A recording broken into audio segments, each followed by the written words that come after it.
Welcome everyone. It's nice to have you once again. Today we are going to solve quadratic equation, and I hope that you're going to learn something by the end of this class. But before we start, what is quadratic equation? Quadratic equation is an expression whereby the highest power of the unknown is 2. For instance, if you look at this particular expression, you see the power here of x is 2, so we refer to it as a quadratic expression. Now, when you solve this one, you're supposed to have 2 values for x, okay? Because the power here is 2. If the power here were to be 3, you are going to have 3 values.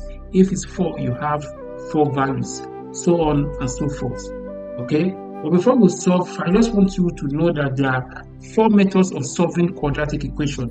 Number 1 method is factorization method. Number 2 is completing of square method. Number 3 is formula method, and then number 4 is graphical method. But for the sake of this class, I'm going to use factorization method, which is number 1. So let's just quickly dive into it. Now, to solve this one, the first thing you do is to multiply the term that has the square, the x squared, okay, with the constant term. The constant term is the term that does not have x attached to it. Okay, so we are going to multiply this 2x squared and plus 15. So let's just quickly roll the line here, and then we do that. So you have 2x squared times 15. That is the first thing you will do. Now 2x times 15 will give you 30x squared. 2x squared times 15 will give you 30x squared. Now the next thing you will do is to look for 2 factors or 2 numbers such that if you multiply them, they are going to give you 30. But if you add them, it will give you plus 11. I repeat, you look for 2 numbers so that if you multiply them, it will give you 30. But if you add, it will give you plus 11. And what are those 2 numbers? The 2 numbers are plus 5 and plus 6.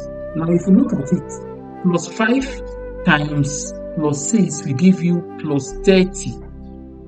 But if you add plus 5 and plus 6 will give you plus 11. So you can use these 2. So the next thing you will do is for you to replace this middle term plus 11 with this plus 5 and plus 6. Okay?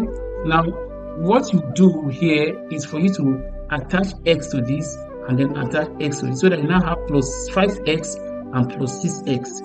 Because if you multiply plus 5x and plus 6x, you are going to get plus 30x squared, right?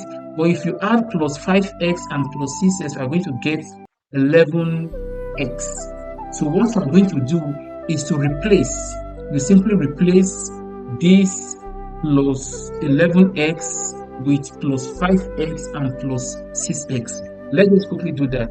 Now, in doing that, we are going to write 2x squared, and then we are replacing, so you write plus 5x plus 6x.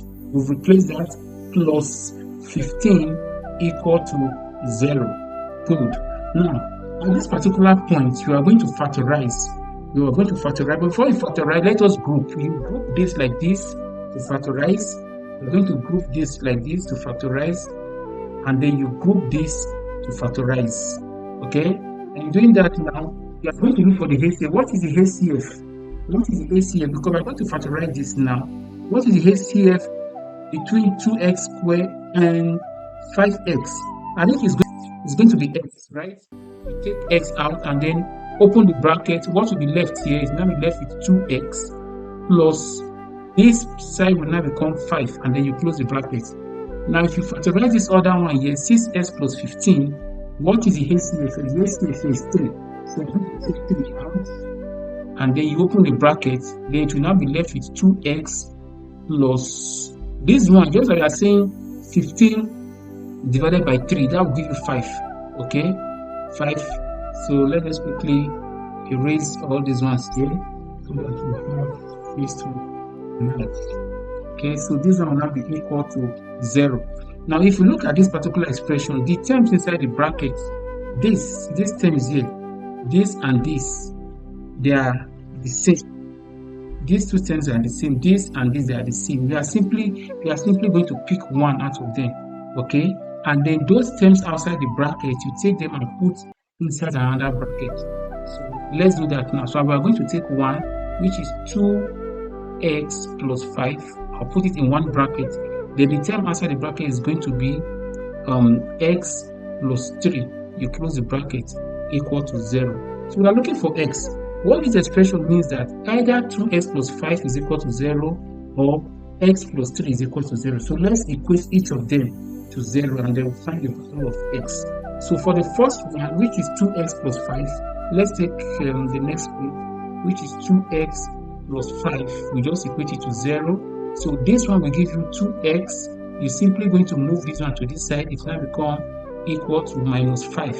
So if you divide both sides by 2, this will divide by 2, this will divide by 2. This will cancel 2. At the end here, x will now be equal to 2 whole number 1 over 2. Of course, minus 2 whole number 1 over 2. That will be the value of the first x now. Now for the second x, you remember we have this one here. X plus 3 is equal to 0. So we are going to take that and then we write x plus 3 is equal to 0. So x will now be equal to this. Of course, we come over this way. Will now be equal to what? Minus 3. So therefore means that x is equal to minus 2.5 or minus 2.5, and then x is also equal to minus 3. So these are the two values of x. So this is how you solve quadratic equation. You can use this step and this method to solve any quadratic equation. I know when it comes to negative number, there might be some adjustments. Okay, so this is going to be the end of the class for today. In case you want me to use either completing of square method or formula method or graphical method, you can just put it on the comment section. I'll do justice to that. Thanks for watching.